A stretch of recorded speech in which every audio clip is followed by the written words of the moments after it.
Hello, I am Professor Malati Mathur, Professor of English with the School of Humanities, IGNOU, New Delhi.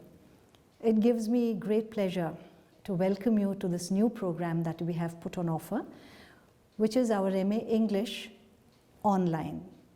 Now, MA English was already on offer through the ODL mode. All the study materials are already uploaded on the eGyan Kosh on our IGNOU website.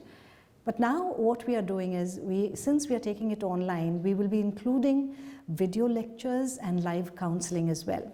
So this is going to be a very exciting program to enroll in and to learn about so many things that we will be talking about within this program itself. So this short video will be an introduction to what the MA English online program is all about. So I think we should get started with that. We are situated in the School of Humanities, which is at Tagore Bhavan, and we uphold the ideals of Gurudev, which was humanism. He was above all isms and thought that being human was the ultimate goal for any individual. So that is what we all strive to do in the School of Humanities. And then we also think about the father of our nation, who said, let us not keep our doors and windows closed to all kinds of influences. What we should do is, we should allow it all to breeze through our homes, through our minds. Basically, that's what he meant, of course. But we should not allow ourselves to be carried away. We should remain rooted. We should think about what we already have, what we have in our own culture and tradition and knowledge and languages, but at the same time, we should not shut ourselves off from other positive influences that the world can offer. So what our MA English program does is it brings to you the literature, the language of the entire world in various forms, but at the same time, we have made sure that there is a lot of Indian writing as well, so that we remain fixed to our roots. Why do we learn languages? There are so many advantages to learning languages because for one, it is something which promotes the cognitive processes of the mind. It helps in our social interactions as well, in our relationships. It improves our communication. And of course, there is the economic factor to be considered. The more languages you know, the more fluent you are in a language, the better are your job prospects and the better are your promotional prospects within whatever job you may choose to work in. And the personal factor is something that we should not ignore, which is that when you learn languages, you become more sensitive to how languages should be used. What is the vocabulary? What is the circumstance, the situation in which certain phrases, certain words should be used? And that enhances your personality, your personal appeal, and of course, you make more friends. And why should we read literature? Literature is something that is so personal to all of us. For one thing, reading the literature from the entire world makes us aware of certain universal truths. And we realize that, after all, no matter what the color of our skin, no matter what our flag is, we are all human beings and we all experience the same kind of emotions. So we are able to get some cross-cultural learning. It increases our tolerance for the other. So people who may have different traditions, different cultural norms, different ways of living, whom we might consider strange otherwise, but if we read their literature, then we understand that beneath all of that, we are all just the same. Don't we all feel the same emotions? We are happy, we are sad, we are excited. So all these emotions are the same no matter where we go, no matter how educated or uneducated we may be, no matter what our traditions, our cultural norms may be, we are all just the same. So we are able to understand that beneath those cultural fabrics that we clothe ourselves in, we are all individuals and we are all human.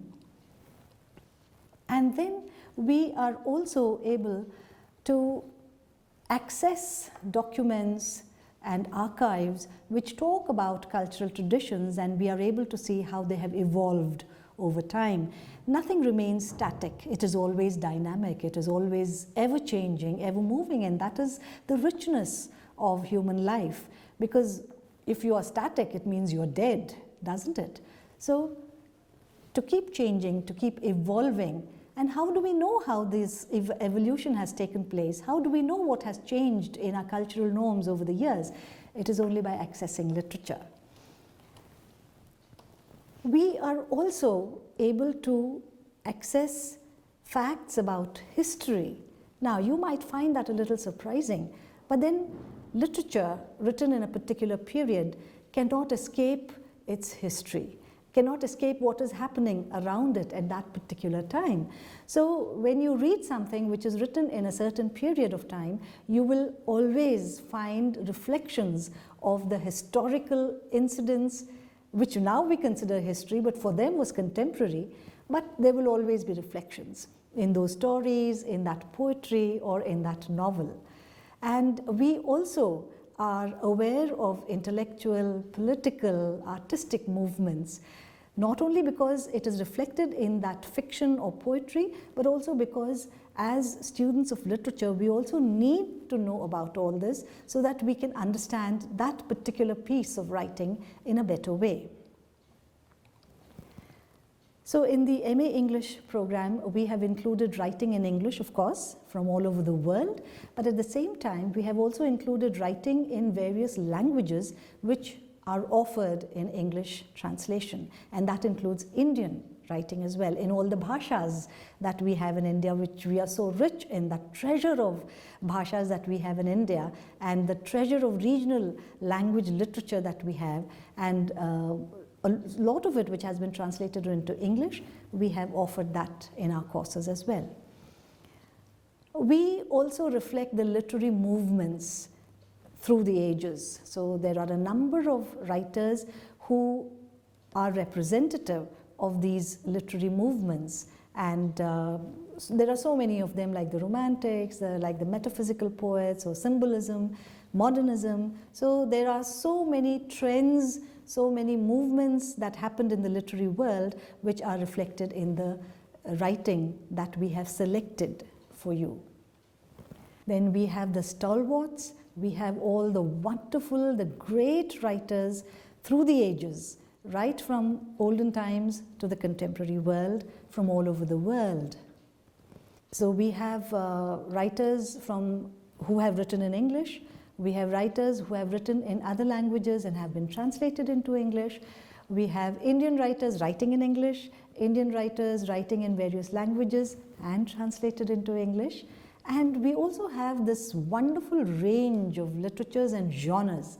We have poetry, we have prose and drama, we have criticism, we have non-fiction, we have so much of that. And at the same time, we have this literature from, like I keep saying, it is from all over the world. It is British, African, Canadian, Australian, Indian.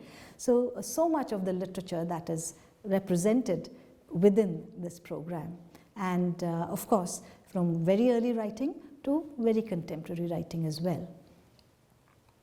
What are the courses that we have in the MA English online program? The various genres, of course, are there. We also have the various range of literatures that I just talked about from all over the world. And you have such a vast array of courses to choose from. And of course, the literature, the writing that we have selected represents a number of themes. We have the Dalit or the tribal or the minority being represented, the marginalized people of this world. We also have women and gender studies reflected in the writings, and women in their various avatars, if I can say that. We also have the First Nations, what we call the first people, the Aboriginal people. So a number of nations have these people who have been marginalized but who are now telling their stories. So we have texts either written by them or moderated by others as told to them. So that will be another window into a certain community or communities which we do not really hear about or we do not really know about. We also have the Bhakti and the Sufi traditions that we had in India during the medieval times, and of course the folk traditions, the oral traditions that is still so vibrant and alive in our society today. And we also have this very dark chapter in our lives of colonialism and partition. So a lot of our writers have talked about the partition in either their poetry or their stories or even novels. And we have a number of people in the English faculty who are there to offer these courses to you, who will be doing a lot of the video lecturing and who will always be there to counsel, to guide you if you need any kind of assistance, understanding anything about the program. We are all there all the time to help you out. So the admissions are open. You are welcome to join us, and you will be able to see on your screen the link to join, and the other details you will find on the IGNOU website as well. So welcome to the MA English online program, MEGOL, and I do hope we are going to have a marvelous and a fascinating journey together. Thank you.